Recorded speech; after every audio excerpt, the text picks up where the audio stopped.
안녕하세요. 소리의 가치입니다. 구독과 좋아요, 알림 설정 부탁드려요. 오늘의 사연 시작할게요. 어디서부터 말을 해야 할지 모르겠네요. 이 남자를 계속 만나야 하는 건지 고민입니다. 이제는 정말 제가 비정상인가 싶을 정도로 저 자신이 이 남자의 사고방식에 익숙해지는 것이 두렵습니다. 남친과 저는 빠른 87, 빠른 88입니다. 빠른 따지는 거 싫어하시는 분들도 있으시겠지만 아무튼 그렇게 딱 1년 차이 나는 커플입니다. 만난 지는 9개월 정도 되어 갑니다. 결혼을 생각할 나이라 그런지 만남도 이별도 조심스럽습니다. 그래서 고민이 큽니다. 이런 남자와 결혼까지 생각해도 되는지 결혼하신 분들께 물어보고 싶어서 글을 씁니다. 우선 남자친구는 저에게 정말 올인할 것 같은 사람입니다. 시간이 나면 늘 저를 만나려고 하고 친구도 안 만납니다. 여사친도 없고 아니 그냥 친구가 별로 없는 것 같습니다. 9개월 동안 만나며 남친이 친구를 만난 건 제가 친구들과 여행 갔을 때 딱 한 번이었습니다. 술, 담배도 안 하고 집에서 매일 운동을 해서 자기 관리도 잘하고 성실합니다. 특히 저에게 아주 성실합니다. 저와 남친은 1시간 정도 거리에 있는데 어딜 가든 매번 저희 집 앞까지 데리러 오고 데려다 줍니다. 일하는 시간 외에 모든 시간은 저와 함께 하려고 해서 퇴근 후에 피곤할 텐데도 저를 만나러 옵니다. 저를 보면 좋아 죽겠다는 표정이 다 보이고 늘 빨리 결혼하고 싶다고 말합니다. 저는 자취를 하는데 저희 집에 와서 뭘 해먹으면 설거지도 하고 정리정돈도 다 하고 갑니다. 이런 점에서 결혼을 하면 아주 가정적인 남편이 될 것이라 생각했습니다. 사소한 모든 것들을 챙겨주고 싶어 해요.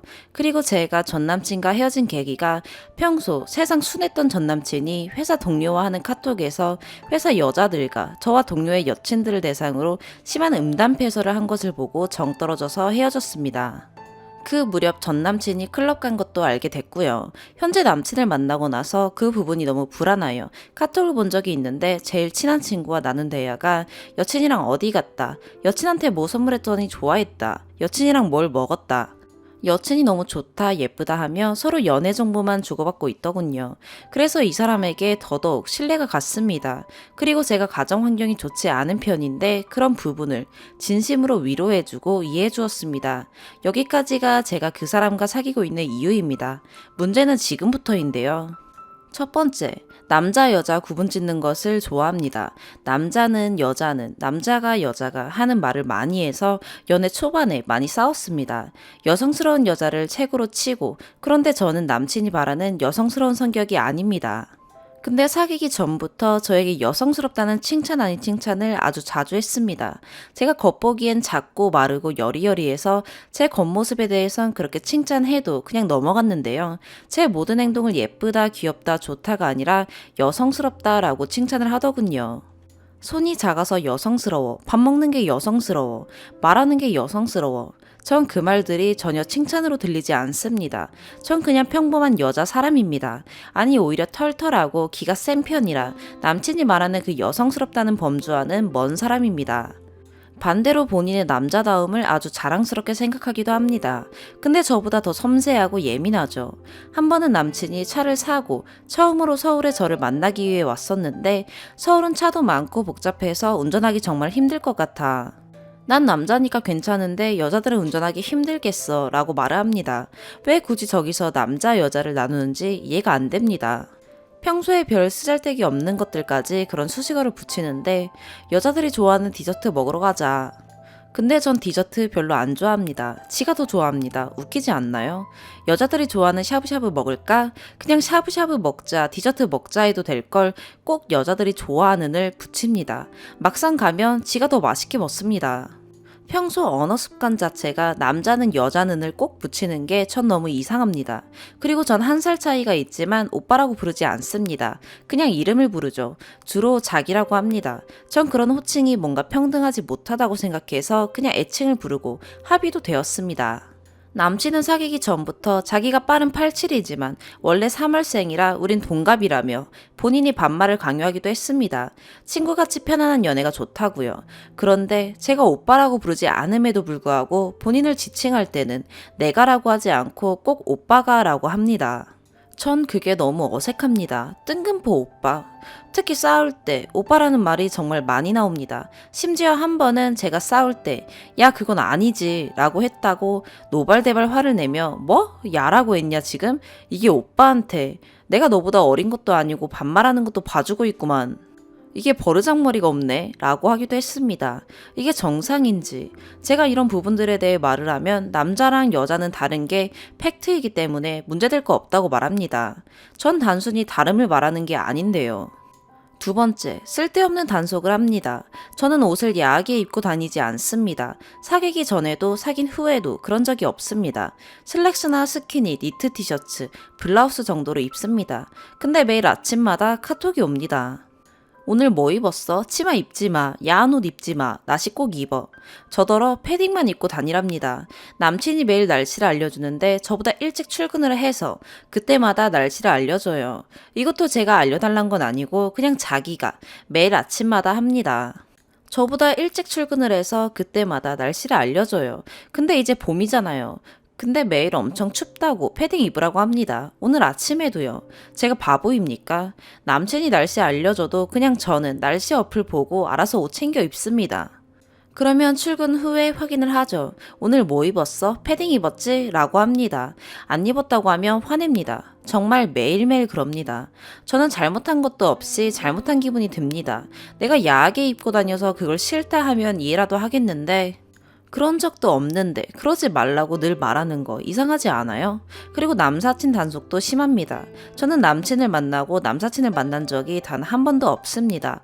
위에서 보셨듯이 남친이 늘 저와 함께 있으려고 하니 베프, 여자인 베프를 만날 시간도 없습니다. 그런데 종종 물어봅니다. 너 남사친들이랑 카톡은 얼마나 해? 단둘이 만나면 안 돼. 술은 절대 안 되고. 아니, 안 만났는데, 만난다는 말도 안 꺼냈는데 그냥 뜬금없이 그럽니다.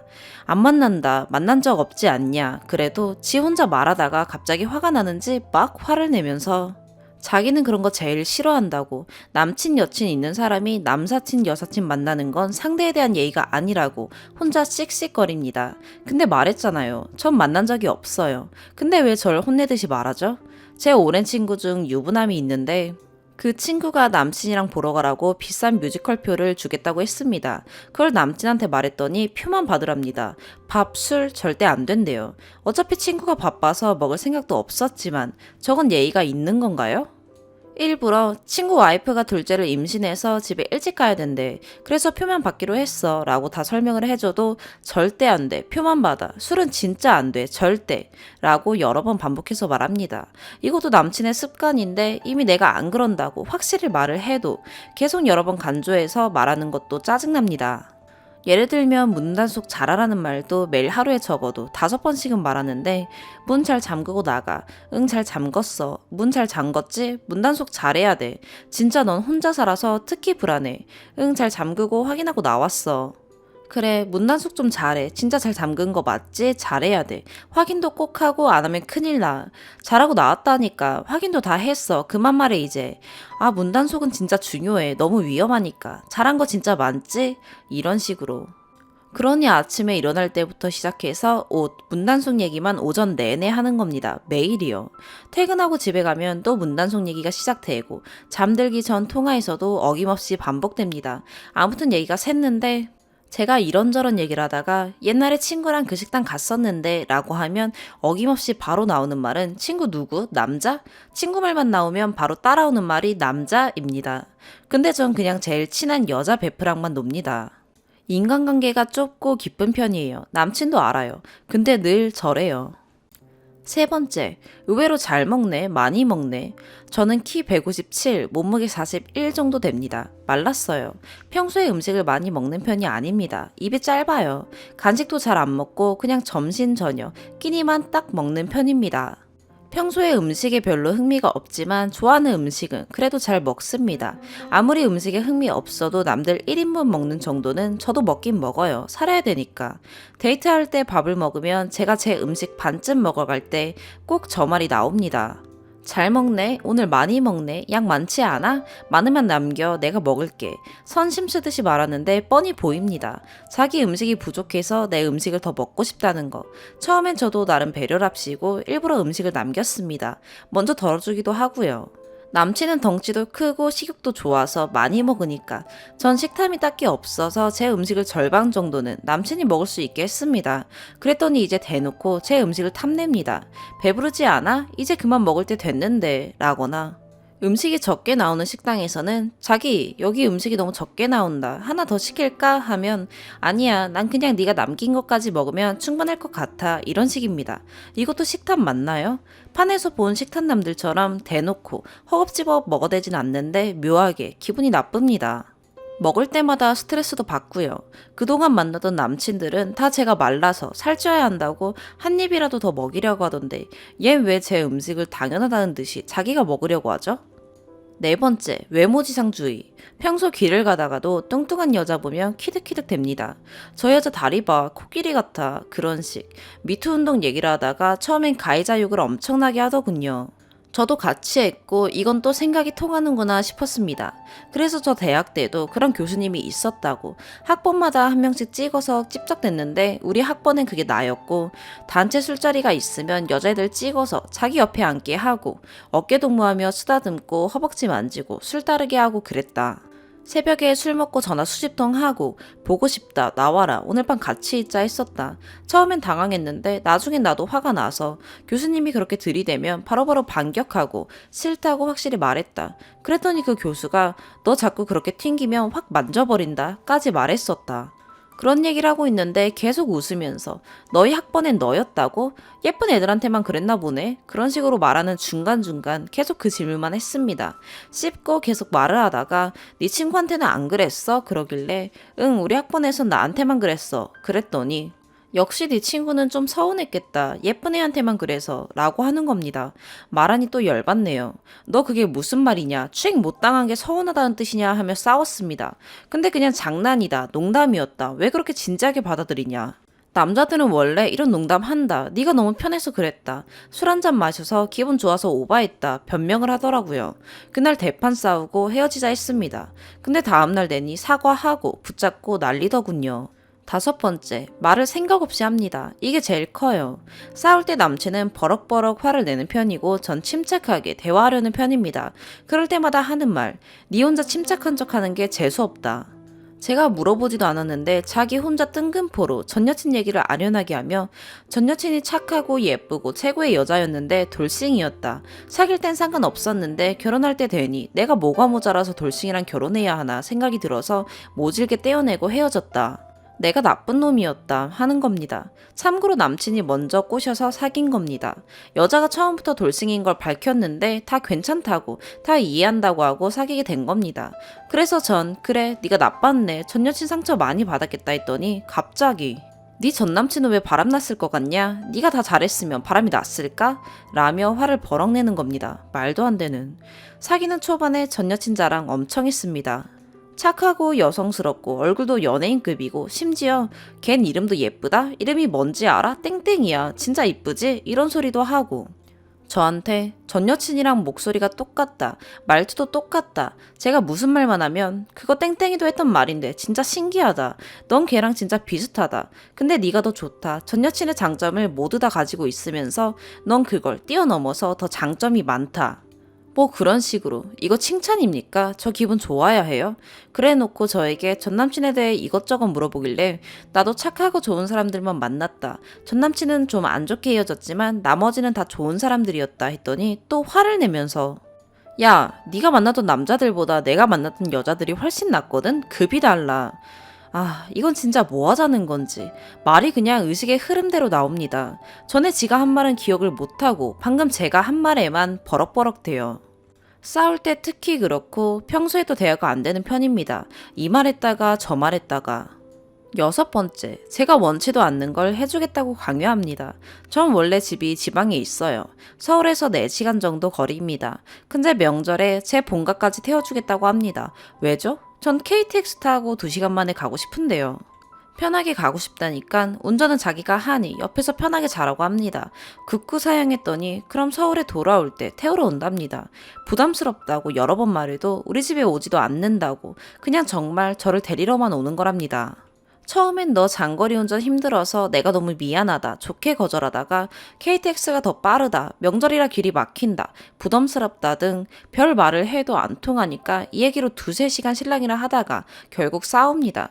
널 위해서 잘해주려고 그러는 건데 왜 싫어하냐기에 원하지도 않는 관호의는 호의가 아니라 강요다라고 했더니 뭐? 지금 강요라고 했냐? 내가 잘해주는 게 왜 강요냐? 다 널 위한 건데. 이런 경우가 한두 번이 아니었습니다. 글이 너무 길어져서 죄송하네요. 사실 이러한 이유들로 그동안 정말 많이 싸우며 만났습니다. 제가 헤어지자고도 여러 번 말했고요. 홧김에 혹은 남친을 변화시키려고 겁주기식의 헤어짐이 아니라 저는 진심 헤어지고 싶었습니다. 그리고 지금도 헤어지고 싶어요 사실. 근데 헤어지자는 말도 통하질 않습니다. 계속 연락 오고 찾아오고 언제 헤어졌다는 듯이 그런 일 없었다는 듯이 행동합니다. 우리 헤어졌다고 정신 차리라고 해도 아 내가 미안해 알았어 하고 힘으로 껴안고 들이댑니다. 미친 것 같아요. 기본적인 대화 자체가 안 통합니다. 헤어지자고 할 때도 할 말이 많은데 제가 헤어지자고 하면 선물 다 돌려달라고 합니다. 뭐 많지도 않아요. 2, 30만 원 정도 하는 선물 2개 받았습니다. 저도 그 정도 되는 선물 줬고요. 인형 같은 자잘한 것들도 서로 주고받았습니다. 집에서 싸우고 헤어졌을 땐 지 손으로 다 챙기더니 보증서도 꺼내달라고 한 놈입니다. 근데 그 다음날 되면 다시 다 들고 와서 언제 그랬냐는 듯이 그냥 싸우기만 했다는 듯이 우리 이제 화해하고 사이좋게 지내자 합니다. 자긴 다 풀렸다 하면서요. 난 안 풀렸다 하면 뒤끝 있다고 하고 사과 안 받아준다고 또 화내고 근데 문제는 제가 이 말도 안 되는 상황과 싸움에 익숙해져 버렸다는 겁니다. 그렇게 대판 싸우고 마지못해 받아주고 나면 또 세상 그렇게 잘해줄 수가 없거든요. 그럼 전 또 이렇게 잘해주는데 이렇게 날 좋아하는데 조금 더 만나볼까? 내가 싸울 때 뭐가 문제인지 다 말해줬으니 이젠 진짜 변하지 않을까? 그런 생각을 하게 돼요. 이제는 내가 너무 깐깐한가? 내가 너무 예민한가? 하는 생각까지 들어요. 모든 다툼이 남친의 생각 없는 말 한마디로 시작되는데 내가 그 한마디를 참아주면 되는 건가? 몰라서 저러는 거니 내가 알려주면 되지 않을까? 근데 싸움은 여전히 반복되고 있죠. 저는 원래 남자를 볼 때 말이 잘 통하는 남자를 가장 중요하게 생각했습니다. 그런데 이 남자는 말이 전혀 안 통하죠. 그럼에도 불구하고 만남을 계속한 이유는 전 남친에 대한 트라우마 때문인 것 같아요. 뒤로는 음담패설에 클럽까지 가놓고는 저에게 더 이상 널 사랑하지 않아. 네가 좋은데 결혼할 만큼은 아니야. 라고 말했던 것이 너무 충격이라서 그 이후로는 한결같이 나를 사랑해주는 남자를 만나야겠다고 생각했거든요. 이 남자는 저를 너무 좋아해요. 늘 빨리 결혼하고 싶다고 내년에 결혼하자고 합니다. 저도 너무 혼란스러워서 말이 뒤죽박죽이네요. 그래서 객관적인 시각에서 저 남자가 어떤지 저런 말들을 참아줘도 되는 건지 듣고 싶어서 글을 올려요. 조언 부탁드려요. 추가. 이렇게 많은 분들이 봐주시고 조언해 주실지 몰랐어요. 괜히 제가 고구마 100만 개 먹여드린 것 같아 죄송하네요. 왜 만나냐 헤어져라 하실 줄은 알고 계셨지만 데이트 폭력, 안전 이별 이런 말까지 나올 줄은 사실 몰랐어요. 그냥 전형적인 꼰대, 나랑 성향이 안 맞는 사람 정도로만 생각했거든요. 아직 저에게 손찌검을 하진 않았는데 고함을 치고 옷을 던진 적은 있는데 그게 곧 제가 더 위험해질 거라는 신호인 거를 알게 됐어요. 저도 성깔이 있어서 남친이 그런 식으로 광분해도 겁 안 먹고 맞서던 편이고 그러면 남친이 혼자 버럭대다가 제가 한마디도 안 져주니 결국 제 풀에 지쳐 포기하고 자기가 먼저 사과하고 그랬거든요. 그래서 그게 폭력까지 이어질 거라 생각은 안 했어요. 문제가 있는 줄은 알았지만 많은 댓글들 보고 심각성을 더 알게 됐어요. 감사합니다. 맞아요. 저도 다 알고 글 쓴 거예요. 이상한 점이 한두 가지가 아니고 처음 사귈 때부터 지금까지 단 한 번도 안 이상했던 적이 없거든요. 사실 여기에 쓴 건 5분의 1도 다 안 쓴 거예요. 더 심한 일도 많았어요. 저 경험 몇 살 때 했냐고 물어봐서 말 안 할 거라고 그런 걸 왜 물어보냐 했는데 끈질기게 괜찮다고 말해보라고 해서 성인이 된 이유라고 말을 해줬더니 갑자기 소리치면서 그걸 왜 말해? 그래서 그놈이랑 하니까 좋았냐? 그놈이랑 몇 번이나 했냐? 너 솔직히 말해. 그놈이 이 집에 왔었지? 이 집에서 동거했냐? 말하란다고 진짜 말해? 너 그거 나한테 진짜 잘못한 거야. 하면서 미친놈처럼 발광한 적도 있고, 뭐 더 말해 뭐 하겠어요. 이미 미친놈인 거 다들 아시죠? 이런 놈을 9개월이나 만났던 이유는 제가 그 전엔 잘 맞는 사람 만나서 멀쩡하고 좋은 연애를 오래 하기도 했고, 그런 연애를 하며 서로 잘 안 맞는 부분은 대화로 풀고 맞춰나가고 서로 이해하고 배려하면서 관계가 더 두터워지고 보통 연애가 그렇잖아요. 그리고 한 번 연애 시작하면 몇 년씩 오래 있었기 때문에 이번에도 잘 안 맞고 이상하지만 노력은 해봐야 한다고 생각했어요. 이해도 해보고 배려도 해보고 할 만큼은 해봐야 하지 않을까 하는 생각에 이렇게 길어지게 됐네요. 근데 그것도 멀쩡한 남자한테나 해야지 애초에 이상한 놈은 아무리 노력해도 안 되더라고요. 서로 맞지 않는 의견에 대해서 대화하려고 시도해보면 제가 뭔 말만 해도 부정하고 버럭버럭 지적질한다고 나만 다 잘못했냐고 난리 전후 상황 생각 안 하고 단어 하나로 그 단어를 왜 썼냐고 몇 시간을 싸우고 그렇게 말하면 내가 너무 상처받아 앞으로는 안 그랬으면 좋겠어 부탁해. 이 말이 왜 기분 나쁘죠? 자기한테 부탁해라고 했다고 몇 시간을 싸운 적도 있어요. 제가 세상을 너무 아름답게만 봤나 봐요. 이런 이상한 놈한테 너무 이상적이고 긍정적으로 접근했어요. 말하면 알아들을 줄 알고. 사귀게 된 건 처음 만났을 땐 정말 어이없지만 말이 잘 통하는 사람이라고 생각했기 때문이에요. 다툼이 있을 땐 역지사지를 해봐야 한다라거나 본인 결혼의 로망은 평생 사랑하는 것이다. 할머니 할아버지 돼서도 손잡고 걸어다니고 싶다. 뭐 그런 말들. 제가 평소에 생각하던 것들이라 그 사람이 똑같이 말하는 게 신기했어요. 그런데 겪어보니 역지사지는 지 멋대로고 난 안 그러는데 넌 왜 그래가 역지사지래요. 맨날 저더러 역지사지 하래요. 역지사지해서 자기를 이해하래요. 베프한테 링크 보내주니 베프가 더 신났어요. 그동안 베프도 답답해하고 제가 어떤 연애를 해도 너의 선택을 존중한다며 헤어져라 한 적 없는 친구인데 이번엔 제발 헤어지라고 하더라고요. 댓글 써주신 많은 분들이 자기 편인 것 같아 너무 좋대요. 여러분들은 고구마 먹으셨겠지만 여러분들 덕분에 베프가 힐링했어요. 저는 사실 헤어질 마음도 먹고 글을 올린 거였고 헤어질 방법을 고민 중이었어요. 여러분들 말씀대로 안전 이별을 해야 할 것 같아서 이미 회사며 집이며 다 알고 있고 남친 내비에 내 여자 집, 내 여자 회사 해서 이미 저장도 되어 있거든요. 헤어질 마음은 이미 예전부터 먹고 있었고 헤어지자고도 여러 번 했지만 못 헤어진 이유는 제가 바보인 게 맞아요.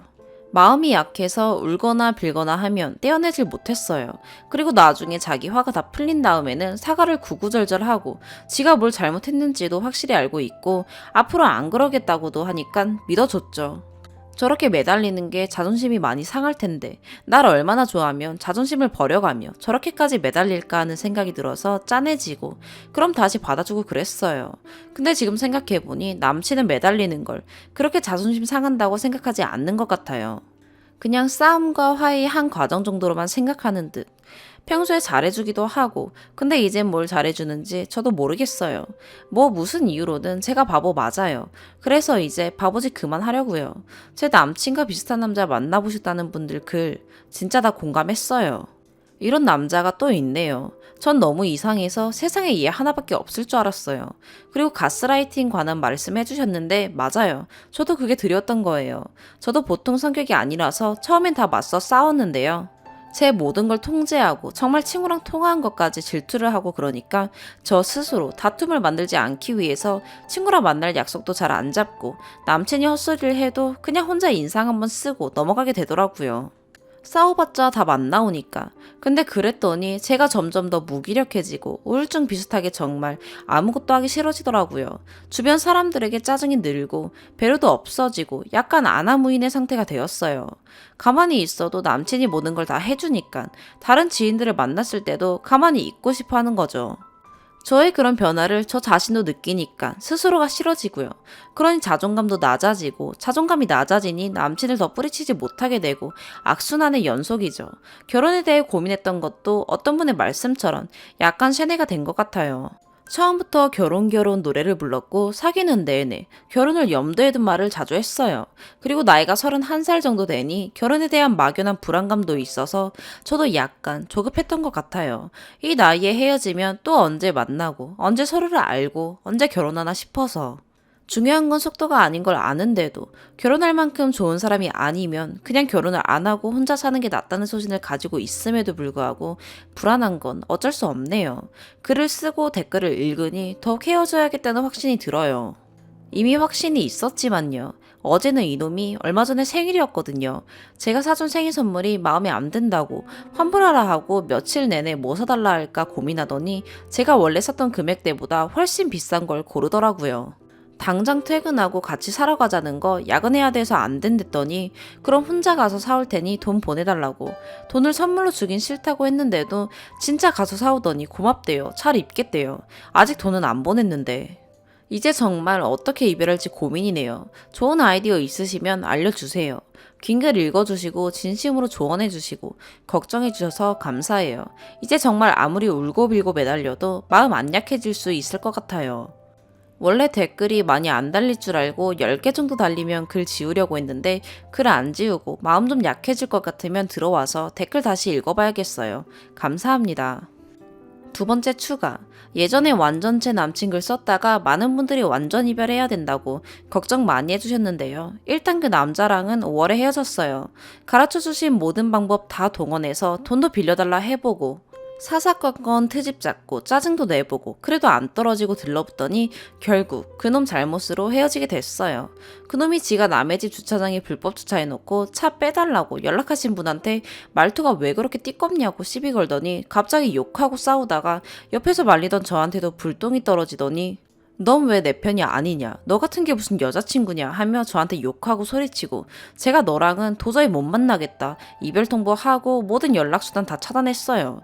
집 앞에도 찾아오고 모르는 번호로도 연락하고 붙잡다가 화내다가 또 붙잡다가 욕하다가 자기 혼자 쌩 난리 굿을 다 했습니다. 그래도 지금은 전혀 연락도 없고 다행하게도 나름 안전이별하게 됐다 생각하며 해방감에 하루하루 즐겁게 살고 있었습니다. 그런데요. 그놈이 헤어지는 과정에서 붙잡다가 제가 거절하면 항상 자기가 준 선물 중 값이 나가는 시계와 목걸이를 돌려달라고 했었어요. 자기 집 주소도 찍어주고 네가 준 선물도 돌려줄 테니 내가 준 것도 돌려달라고. 참고로 걔가 준 건 30만원 정도 하는 시계, 20만원 정도 하는 목걸이고 제가 준 건 30만원 이상 지갑, 30만원 이상 아우터였어요. 저도 오기가 생겨서 네가 먼저 보내면 나도 보낸다 했었고 전 걔와 관련된 물건들을 자잘한 것들까지 싹 다 쓰레기 봉투에 담아서 집 보일러실에 넣어뒀어요. 꼴배기도 싫고 쓰지는 않을 건데 걔한테 돌려줘야 할 수도 있으니까 버리지 않고 그냥 눈에 안 띄는 곳에 박아둔 거죠. 역시나 걘 제가 준 선물 안 보내더라고요. 그래서 저도 안 보냈고 그대로 잊고 지냈어요. 그런데 얼마 전 집 정리를 하면서 이제 그걸 버려도 되겠다 싶어서 쓰레기 봉투를 꺼내봤는데 딱 시계랑 목걸이만 없어졌어요. 선물 받은 당시 그대로 상자에 보증서까지 해서 넣어뒀는데 딱 두 상자만 없어졌어요. 온 집을 다 뒤져봐도 없어요. 다른 도둑을 의심해봐도 제가 보는 액세서리를 화장대 위에 보이는 곳에 다 두고 쓰거든요. 목걸이, 반지 등 금붙이들이 떡하니 화장대 위에 있는데 그건 손도 안 대고 굳이 보일러실에 있는 상자 속에 있는 쓰레기 봉투에 들어있는 그 2개만 가져갔다는 게 말이 안 되잖아요. 이 어이없는 상황이 너무 소름 돋아요. 저는 원룸에서 자취하고 있고 저희 집은 번호키가 아니라 그냥 열쇠예요. 건물 현관에도 비밀번호가 있고요. 그래도 마음 먹고 들어오려면 충분히 들어올 수 있을 것 같고 만약 정말 그놈이라면 너무 소름 돋고 무서워요. 경찰에 신고하고 싶은데 정확히 언제 없어진지도 모르겠고 물건 값어치가 그렇게 많이 나가지도 않는 거라 이런 것도 신고가 가능한지 궁금해요. 그런데 저 물건이 없어진 걸 떠나서 그놈이 저 없을 때 제 집에 들어왔을까봐 그게 걱정인 건데 경찰에 신고해도 괜찮을까요? 잡아주려나요?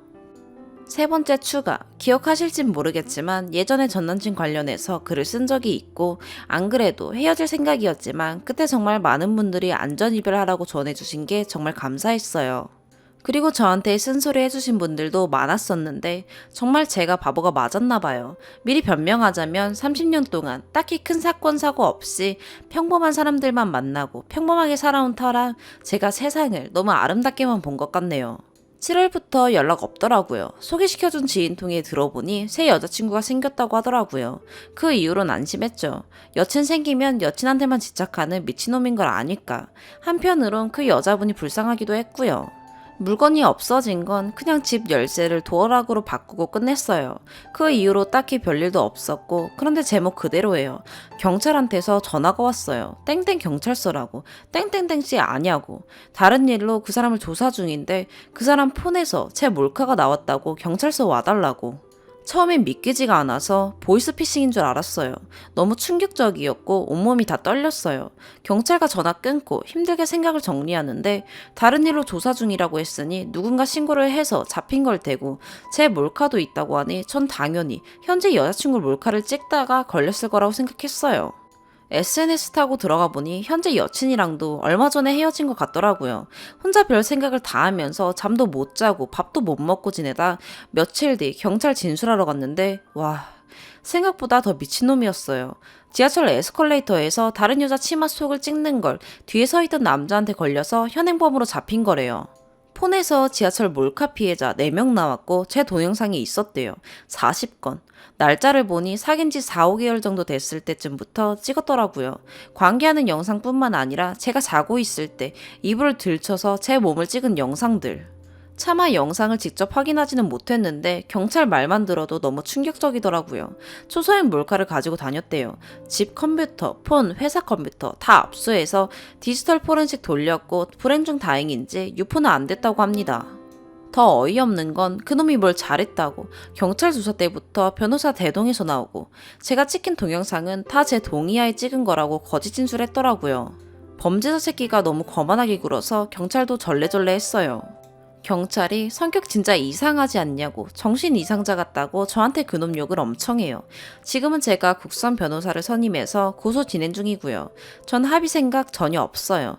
판례도 찾아보고 여기저기 자문 구해보니 실형 가능성이 높다고 하네요. 요즘 몰카에 대한 처벌이 나날이 강력해지고 있는 추세기도 하대요. 진짜 그 새끼가 꼭 사회와 격리돼서 콩밥 먹고 살았으면 좋겠어요. 근데 그 새끼는 정신을 못 차린 건지 뭐 믿는 빽이 있는 건지 SNS에 사진 올리고 카톡 사진도 여행 다녀온 사진으로 계속 바뀌고 그러네요. 전 엄벌 탄원서 써서 검찰에 보냈어요. 반성하지 않고 SNS에 사진 올리는 것, 사귈 때 저한테 한 짓들, 원래 도덕성이 부족하고 잘못된 성관념을 가지고 있었던 것, 폭력적인 성향이 강하고 저를 위협하기도 했다는 것 등등. 어떻게든 최대한의 벌을 받을 수 있게 준비하고 있어요. 있었던 사실만 그대로 써도 충분할 것 같아요. 제가 이 글을 쓰는 이유는 여러분, 사람 조심하세요.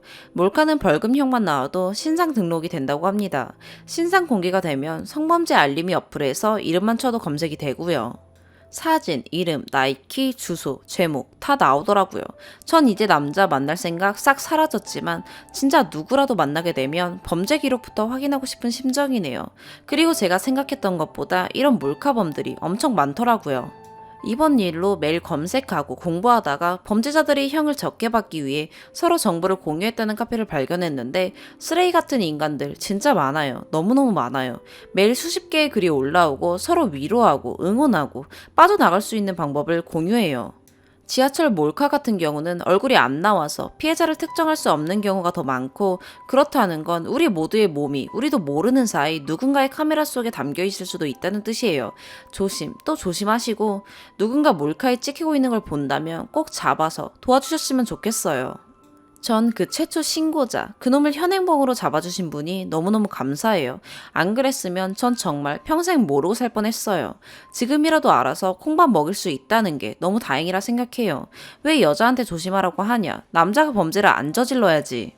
저도 그렇게 생각했어요. 맞아요. 무조건 맞는 말인데 정말 범죄자들이 널리고 널려서 우리가 조심하지 않으면 피해를 당할 수 있으니 그럼 그 피해는 고스란히 피해자가 당하게 되고 돌이킬 수 없는 상처를 받게 되니 억울하고 화나도 일단 조심도 좀 해봅시다. 전 그냥 페미니즘을 지향하고 극단적 페미니스트를 지향하는 평등을 응원하고 혐오하지 않는 평범한 사람인데 이런 일 겪고 나니 그냥 남자가 무섭네요. 물론 모든 남자가 잠재적 범죄자가 아니고 그놈이 문제라는 걸 알지만 막상 진짜 이런 범죄의 피해자가 되니 모든 일에 위험 요소를 생각하게 되네요. 그리고 이 일을 겪으며 예쁘다는 말이 얼마나 폭력적인 말인지 알게 됐어요. 원래 예쁘다는 칭찬 좋아했어요. 물론 몸매가 어떤 내신에 평가하는 말이나 성희롱적인 말을 함부로 하는 건 예전부터도 싫었지만 이번 일을 겪고 주변에서 위로라고 하는 말 중 제일 기분 나쁜 말이 네가 예뻐서 그래 라는 말이더군요. 마치 제 잘못이라고 말하는 것 같아서 기분 나쁘더라고요. 혹시 주변에 저 같은 피해를 당한 친구가 있다면 그 말은 안 해주셨으면 좋겠어요. 찍는 걸 왜 몰랐냐, 어쩜 그렇게 둔하냐, 뭐 그런 말들도 마찬가지로 너무 상처돼요. 글을 어떻게 끝내야 할지 모르겠네요. 답답하고 억울하고 화가 나는 마음에 어디에라도 말하고 싶었어요. 마음이 너무 불안하고 힘든데 누구한테 말도 못할 수치스러운 일이라. 여러분은 이런 피해 절대 안 당하셨으면 좋겠어요. 전 제가 생각했던 것보다 더 힘든 매일을 보내고 있거든요. 수면제 없으면 잠도 못 잘 정도로. 그래도 저는 형사, 민사 다 걸고 열심히 싸울 거예요. 궁금하실진 모르겠지만 기회가 된다면 결과도 알려드릴게요. 네 번째 추가. 어제 글 쓰고 위로해주시는 댓글 한두 개 봤는데 출근해보니 참. 우선 위로해주신 분들 정말 감사합니다. 그리고 성범죄 피해자는 국선 변호사 선임이 가능합니다. 이런 일을 겪어본 적도 없고 제가 당할 거라고 상상조차 해본 적이 없어서 관련 법에 대해 잘 모르고 용어도 생소해서 제가 말을 잘못했는지 잘 모르겠으나 현재 검찰 단계로 넘어갔고 저는 국선 변호사를 통해 검찰에 엄벌탄원서 제출한 상태입니다. 참고로 전 정말 남녀 갈등을 조장하려고 쓴 글이 아니고 극단적 패미도 아니며 살면서 한남이라는 말을 입에 담아본 적도 없습니다. 제가 당한 피해는 한국 남자에게 당한 게 아니라 그냥 그놈한테 당한 거죠. 한국 남자 싸잡아 욕할 생각 전혀 없습니다. 그냥 피해자로서 쓴 글입니다. 제가 이 글을 쓴 이유는 이번 일을 겪고 정보가 너무 없어서 검색을 해보니 어이없게도 변호사 사무실에서 가해자를 유치하기 위한 홍보글이 대부분이고 피해자를 위한 정보는 거의 없었습니다. 네이트판에도 몰카를 검색해보니 피해자의 글은 거의 없던데 댓글들 보니 왜 없는지 알 것 같네요. 제가 오죽하면 범죄자들 모여있는 카페에 들어가서 범죄자 새끼들이 쓴 글을 하나하나 읽어가며 정보를 얻겠습니까? 거기 놈들은 지하철 몰카 한 건만 걸려도 덜덜거리며 엄청 걱정하고 쫄아있던데요. 그놈들 말을 그대로 옮기자면 요즘 몰카 처벌이 주식 오르듯 하루가 다르게 강력해진다고 합니다. 그러니 저와 같은 피해를 당한 분이 계시다면 힘내세요.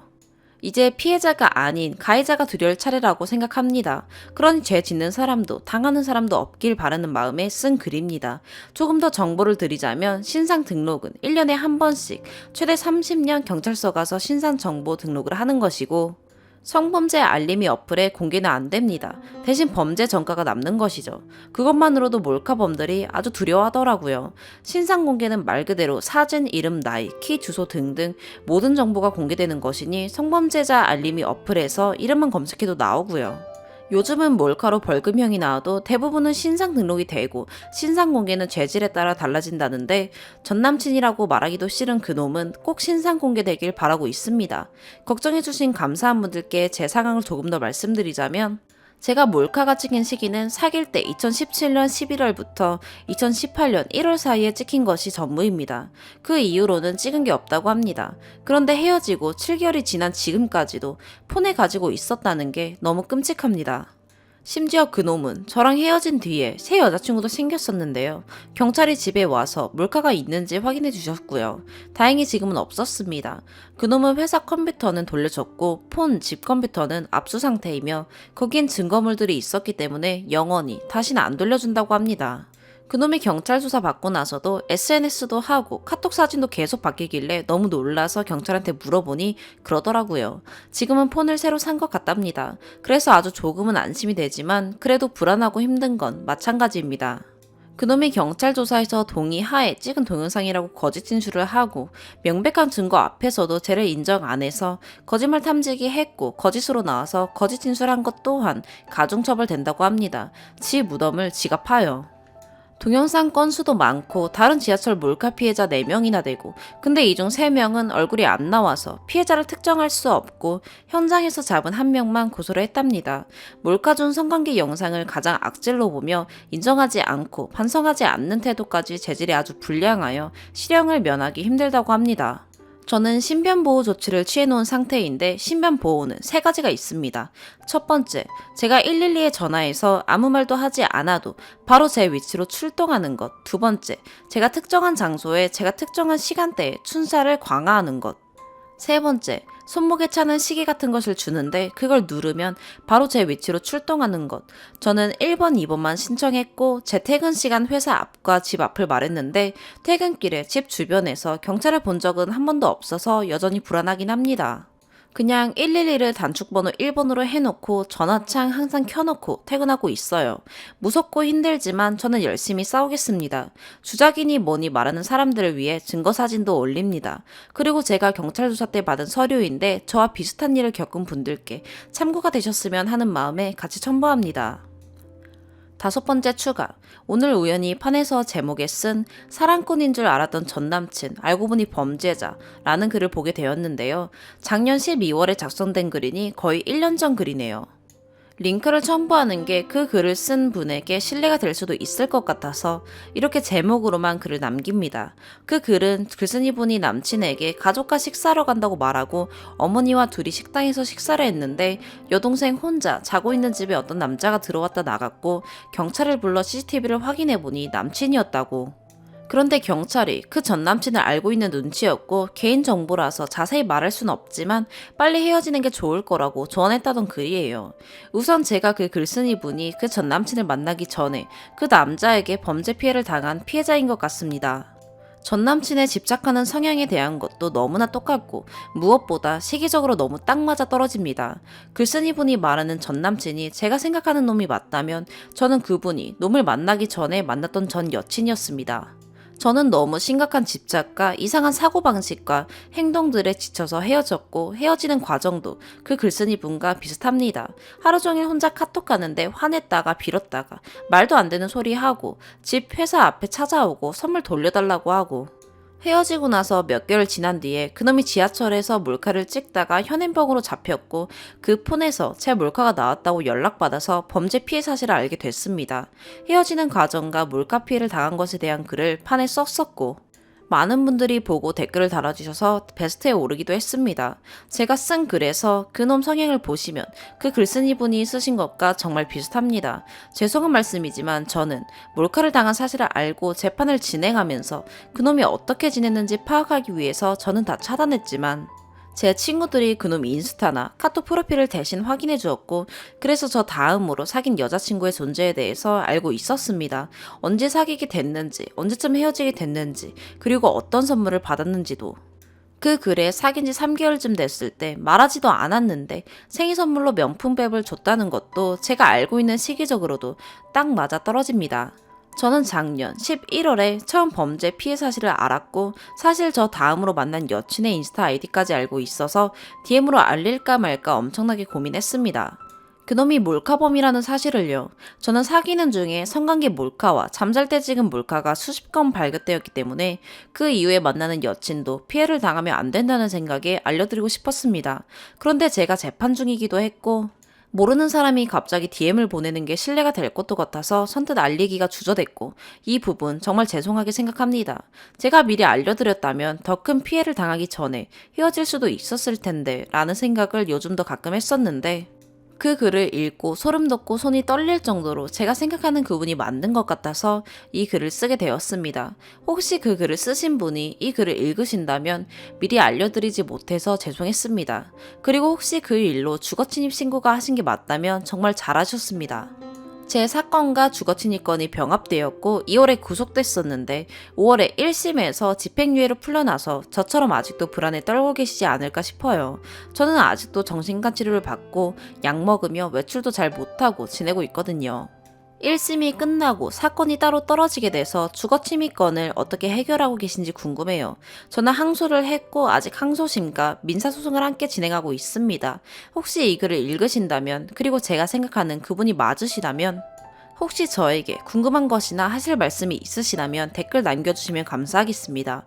아, 그놈은 일산에 살고 당시 백화점에서 일했던 김씨입니다.